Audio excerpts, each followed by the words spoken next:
সকাল সকাল রেডি হয়ে গেছে। কোথায় যাবে? স্কুলে। আসসালামু আলাইকুম এভরিওয়ান। এই তো রেডি হয়ে সে চলছে স্কুলের জন্য। স্কুলে চলে আসছে, এসে বসে এখন বলতেছে, তুমি আমার পাশে বসো। এটা কি কখনো হয়? পাশে বসে থাকলে কখনো পড়া হয় বলেন? তো যাই হোক, আমি পিছনে বসেছিলাম আর ও একা একা পড়তেছিল, লিখতেছিল, সবই করতেছিল। এরপর ওদের স্কুলে এখন খেলা হবে।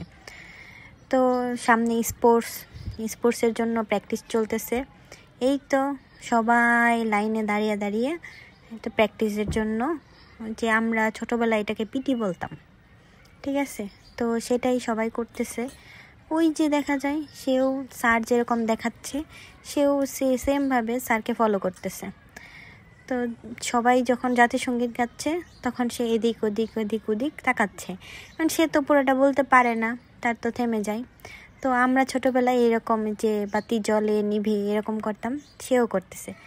তো এরপর খেলা দেওয়ার জন্য করে ফেললো, সেটা হচ্ছে মার্বেল কোরানোর মধ্যে সে হচ্ছে তার যে সোয়েটারের মধ্যে মার্বেলগুলো কুড়িয়ে রাখতেছিল। তো অনেকগুলো রাখছিল, প্রায় 17 থেকে 18টা। এরপরের খেলা ছিল বল নিক্ষেপ, মানে ঝুড়িতে বল ফেলা আর কি। তো ওর যে বন্ধুরা ছিল ওরা সবাই একটা দুইটা করে করতেছিল, কিন্তু সবাই পারতেছিল না। ওই একমাত্র ছিল যে একসাথে দুইটাই সে ফেলে দিছিল, ঠিক আছে?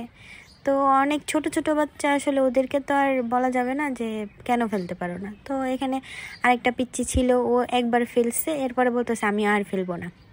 তো তো ওই দুইটা খেলা ছিল। খেলা শেষ করে বলতেছে আমার তো ক্ষুধা লাগছে, তো চিপস দিলাম। তো চিপস খেতে খেতে ওই তো একা একা সে বাসার দিকে রওনা হচ্ছে, ঠিক আছে? তো আমি হাত ধরতে যাই, সে ধরবে না, সে একা একাই যাবে, কারণ বেশি পণ্ডিত যে। এখন বাসার কাছে আইসা সে বলতেছে যে আমাকে আরও কিছু কিনে দাও। তো এই যে দুইটা কিনে দুইজনে খেলতে খেলতে সে বাসার দিকে রওনা হয়ে যাচ্ছে। দৌড় দিয়ে সে চলে গেল তার বাসার গেটে। তো সিঁড়ি দিয়ে উঠবে, তো এখন তাকে ধরে উঠাইতে হবে। আমি বলছি যা রে বাবা, তুই একাই যা। তো কি করবে, সে কতক্ষণ একা উঠলো, এরপর আমাকে ধরে এরপর যেই বাসার সামনে চলে আসছে, দেখে যে বাসার সামনে একটা বিড়াল বসে আছে, এটার ভয়ে সে আবার ফিরে চলে গেছে।